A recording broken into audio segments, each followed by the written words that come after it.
to follow suit and also drink some water. She thinks she's ready. I don't think she's ready. What's up, guys? CliffBeats no script off the rip with the water drinking. Your girl Karen.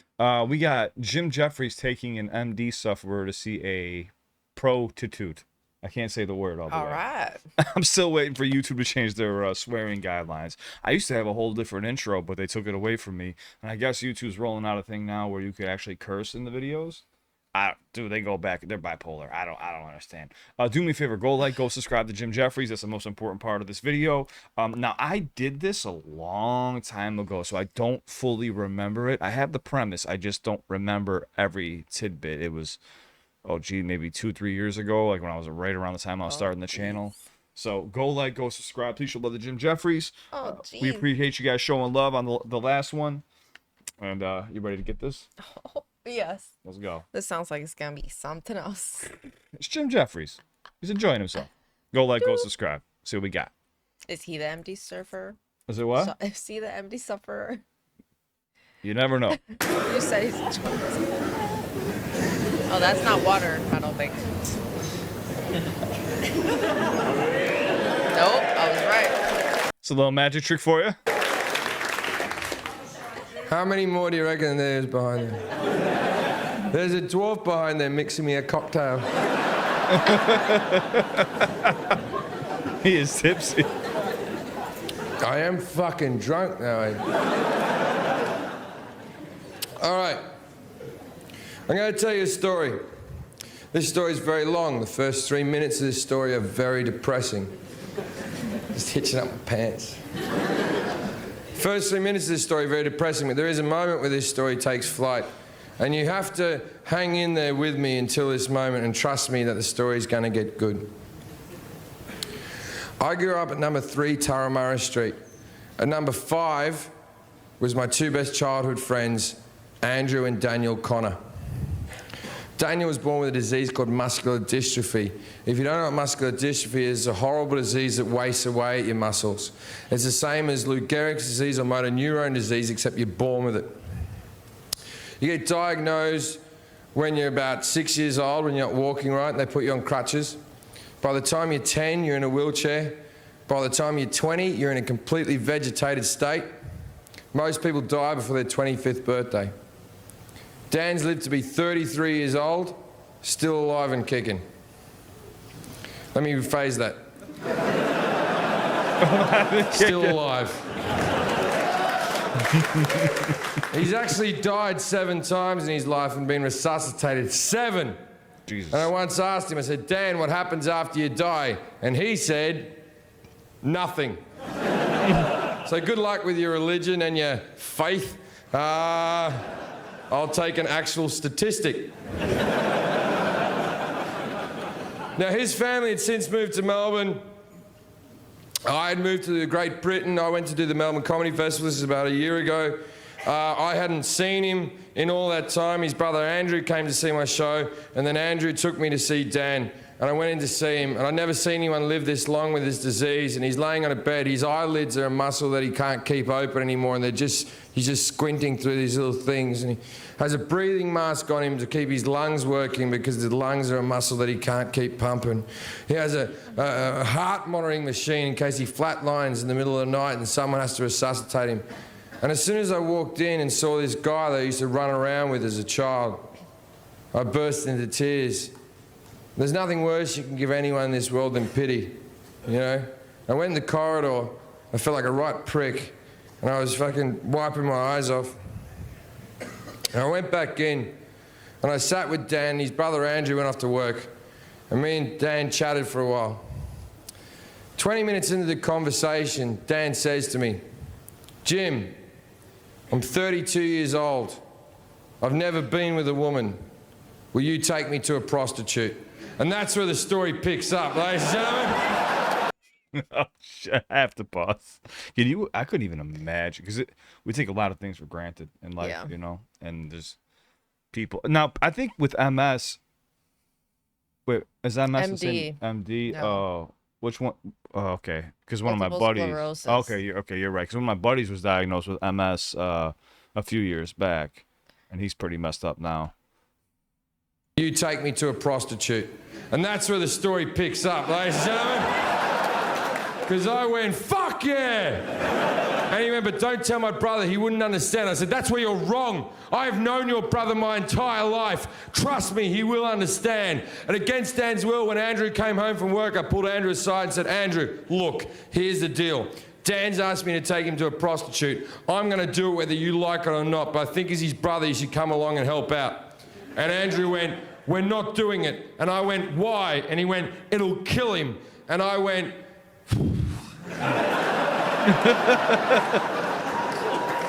he's gonna die soon anyway. This is a good way for him to go. Like, sure, we'll have to answer a few questions.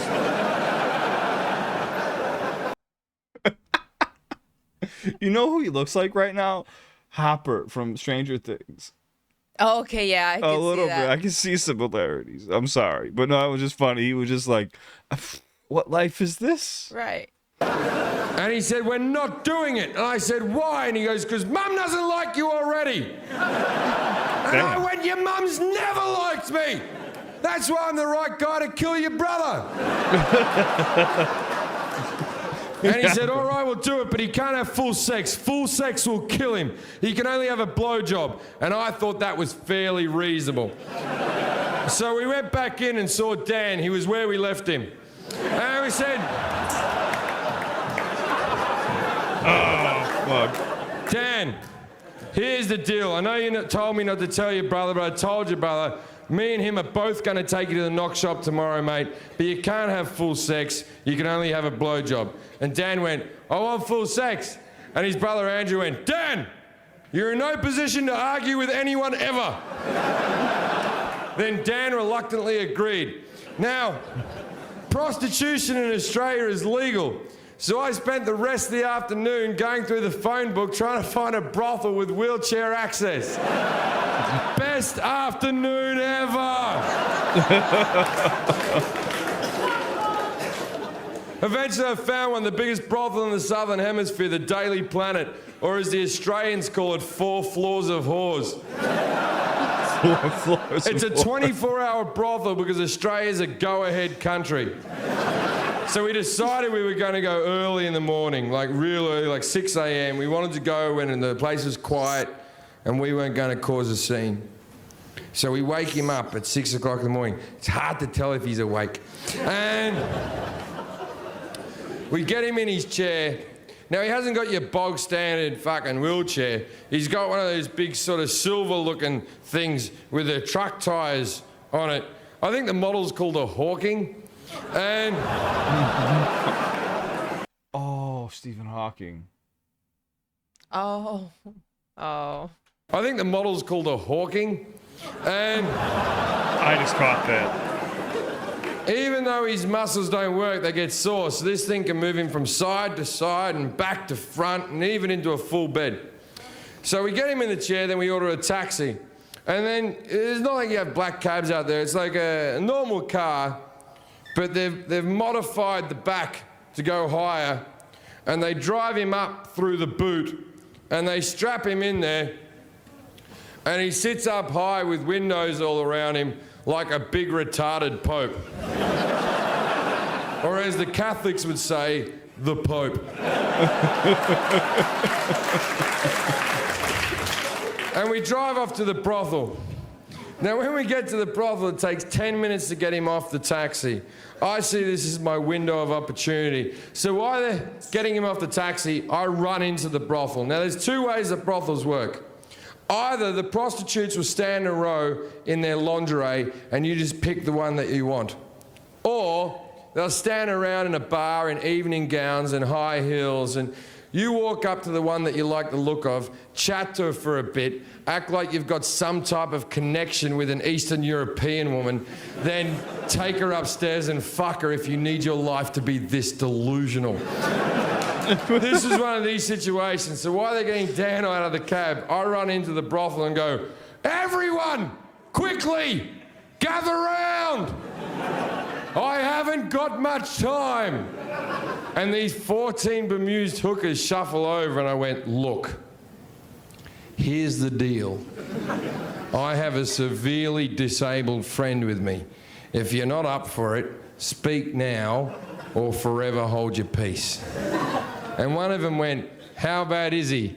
And I went,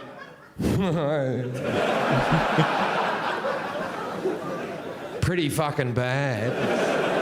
And 10 of them said they wouldn't do it, and I said, well, I respect that.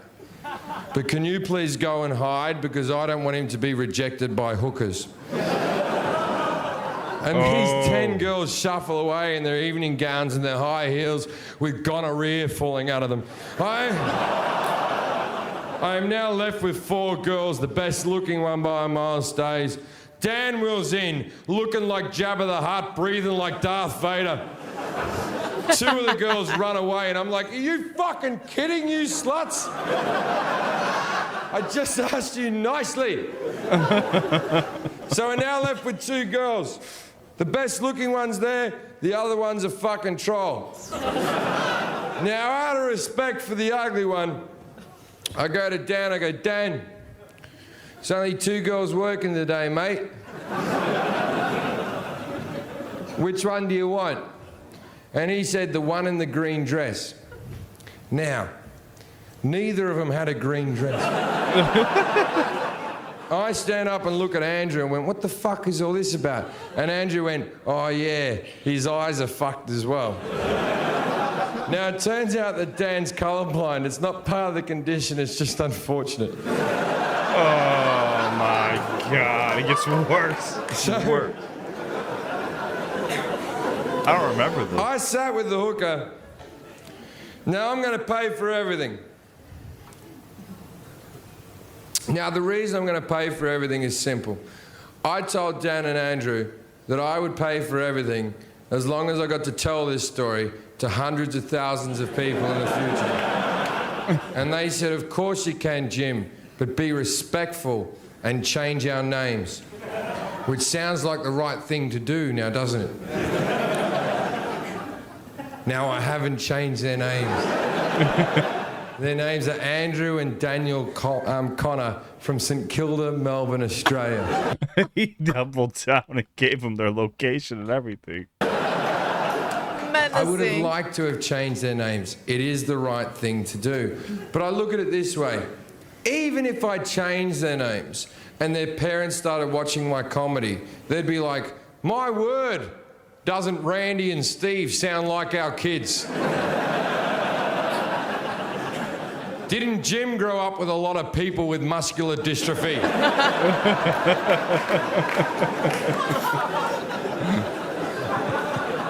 So I sat there with a hooker and I said, how much for the half hour? And she said, $180. And I said, I'll give you $250 because I realise this is a specialty thing you're doing. And she goes, I got one question for you. And I said, shoot. And she went, is he mentally retarded? And I went,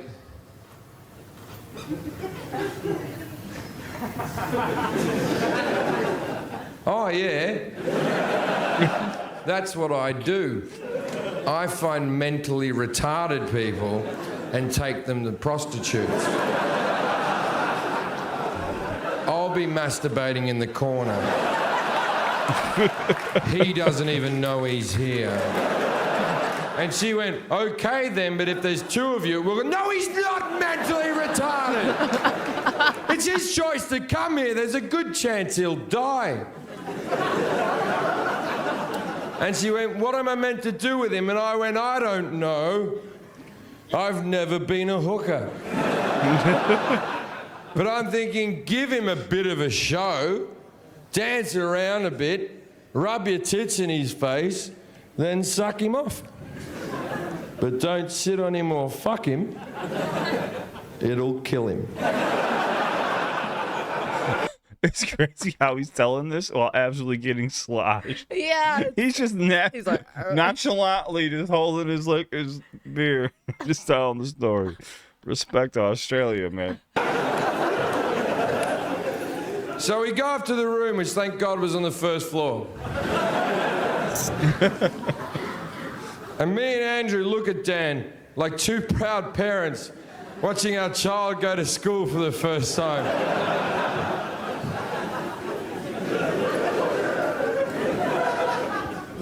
And then we leave, and as we proceed to leave, I pat Andrew in the back, and I said, Andrew, you've been a good brother today. And he said, thanks, mate. And then we had a hug. And then we had that moment after a hug that Australian men have where we go, oh, get out of it, what's wrong with you? And then I said, hey, Andrew, how does Dan get his clothes off? And Andrew went, fuck! And we went back in. Andrew looks him up and down, and he turns to me and goes, look, he's very fragile. I know how he likes to be picked up. I'll lift him up, you take his pants off. Andrew gets behind, lifts him up by his armpits like I couldn't have figured out their magical hold. I'm on my knees taking Dan's tracksuit pants off. He always wore tracksuit pants, never got into fashion. And as I'm taking his tracksuit pants off, what many of you are wondering is, can Dan get an erection?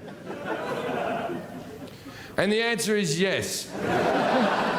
Even though none of the muscles in his body work, the cock is not a muscle, the cock is a bit of skin that fills with blood. If he gets aroused up here, blood will rush to there. Now, what nobody knew about this 32-year-old virgin is that Dan's packing heat. I'm talking 9.5 inches of disabled misery. This cock's so fucking big, I think that's why the rest of his muscles didn't work. I take the pants off, this thing springs up and hits me in the mouth.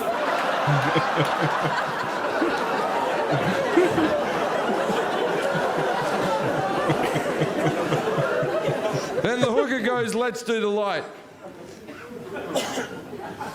Let's explain the light.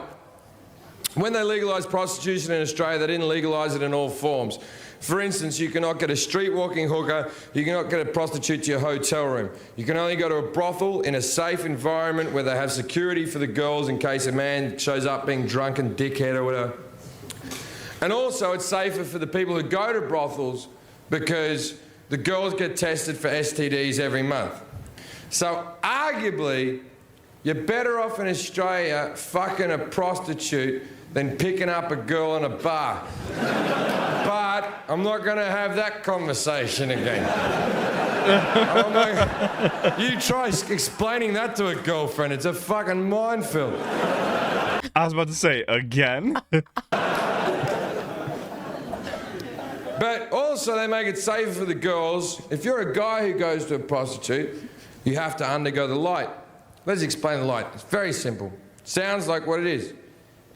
You put your cock under a very bright light and they look around the shaft to see if there's anything untoward. Then they get a magnifying glass out, go through your pubes to make sure nothing's running around. It's not a big deal. I've been rejected heaps of times. Now the chair's here, there's a bed here, there's a hot tub there, the light's over there. Now we try to get the chair past the bed and the hot tub, but we can't get it through. So me and Andrew walk over the hooker and we're whispering because we don't want Dan to hear, and we're like, we can't do the light thing. And she goes, if you don't do the light, I'm not doing it. And me and Andrew went, ah, come on. He's a virgin. What's the worst that can happen? And she whispered, actually, I'm more concerned about its cleanliness. And then his brother Andrew said loudly and proudly, I washed it before we came out. Now you may think you're a good brother, good sister, good mother, good daughter, whatever the fuck you think you are in this world. But you're nothing until you've washed your disabled brother's cock to take him to a prostitute. That is love, ladies and gentlemen. I said you're nothing. Tangible fucking love.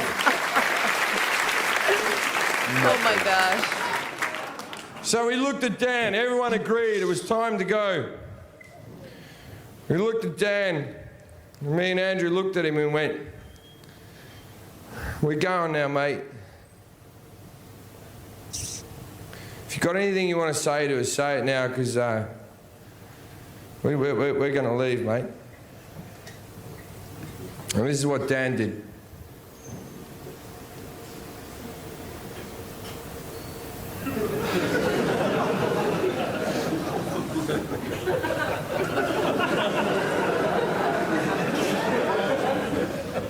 Dude.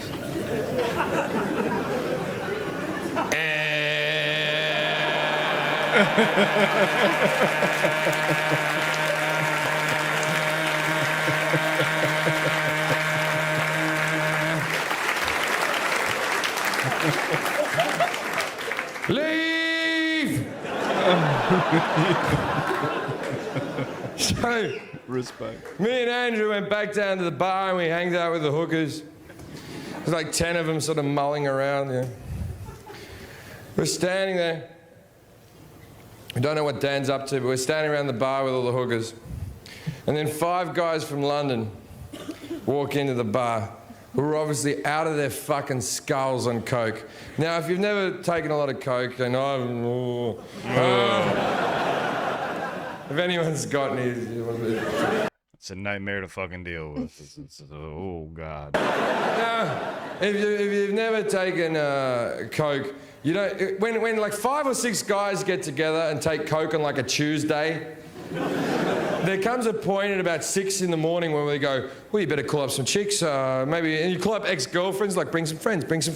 And it's like, I don't know what you're expecting. So basically, I think it was a Wednesday we did this, and I think these guys have been on coke all night, and they've obviously gone, oh, okay, let's go down to the brothel. We'll go down to the brothel, it'll be fun, we'll go down to the brothel.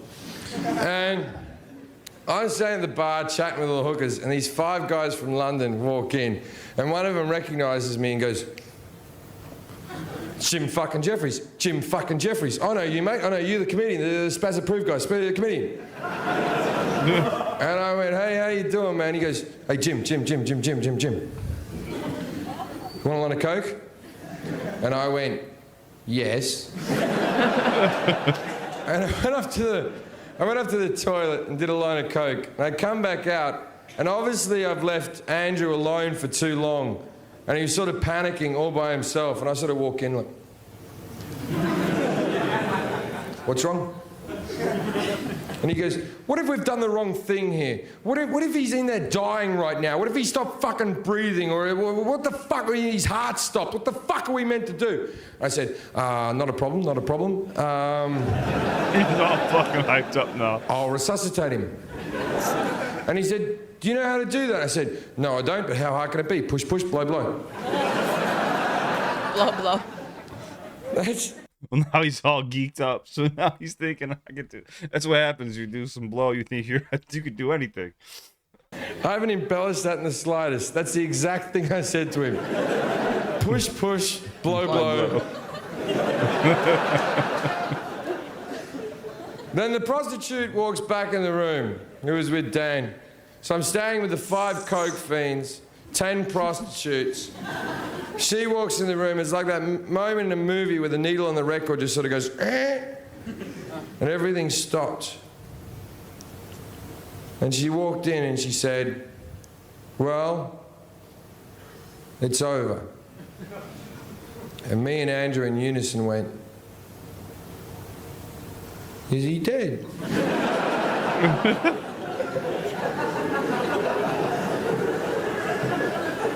And her exact words were, oh, I didn't check that. So, me, Andrew, the 5 coke fiends, the 10 hookers, we all run to the room. Now he's not dead. His chair's back in the upright position. His cock is still sitting up majestically, covered in jizz and spit. But for a man who an hour ago couldn't lift his eyelids, he was sitting there like this.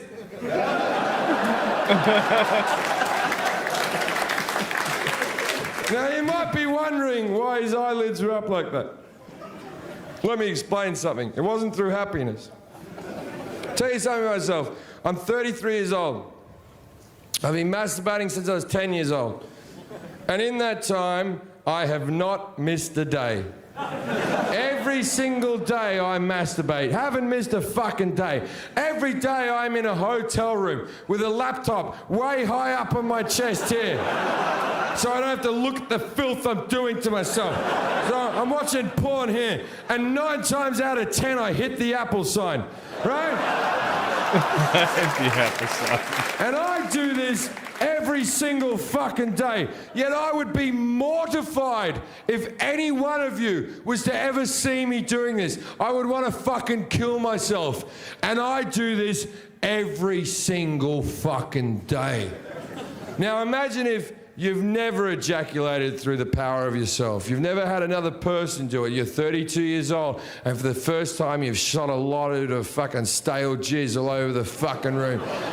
And you're sitting there with your cock out, and 15 strangers walks in, and you do not possess the power to put your cock away. Can you see how that might be a bit unhinging? You'd want to freak out or jump out of your skin. There's no way. So we had to get him dressed quickly. But there's cum everywhere. And this time I look him up and down. And I turned to Andrew and said, Andrew, I don't give a fuck how fragile he is. I'm taking the top half this time. And we lifted him up.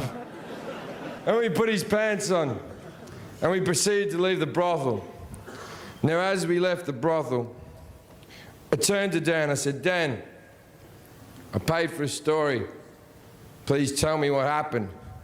And he said, well, she danced around a bit, rubbed her tits in my face, and sucked me off. Which is what I asked her to do. It's so nice to be a disabled sex puppeteer. But even nicer than that, I used to have a preconceived notion on what I thought about people, such as prostitutes, man, but I was wrong. That woman treated him with dignity and respect and made him feel like a sexual being for the only time in his life. You can't put a price on that, all right? Well, 180 is the exact figure. But he gave her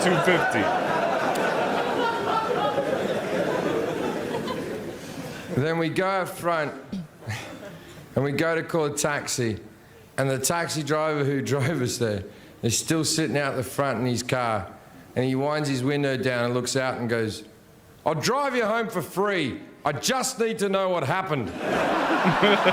Thank you very much, ladies and gentlemen. Good night.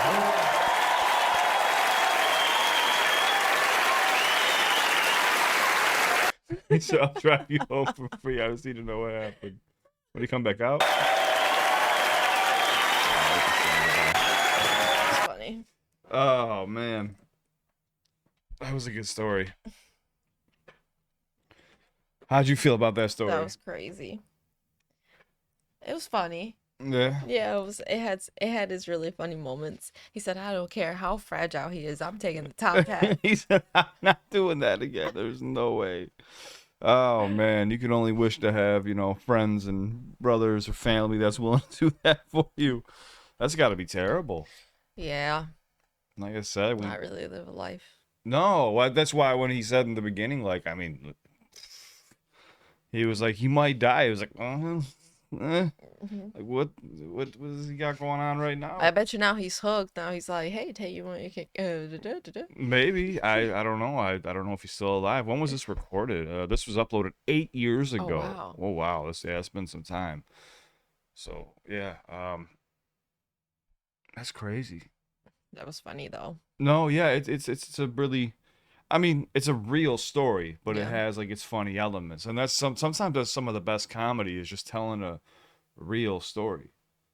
There doesn't need to be any added exaggerations.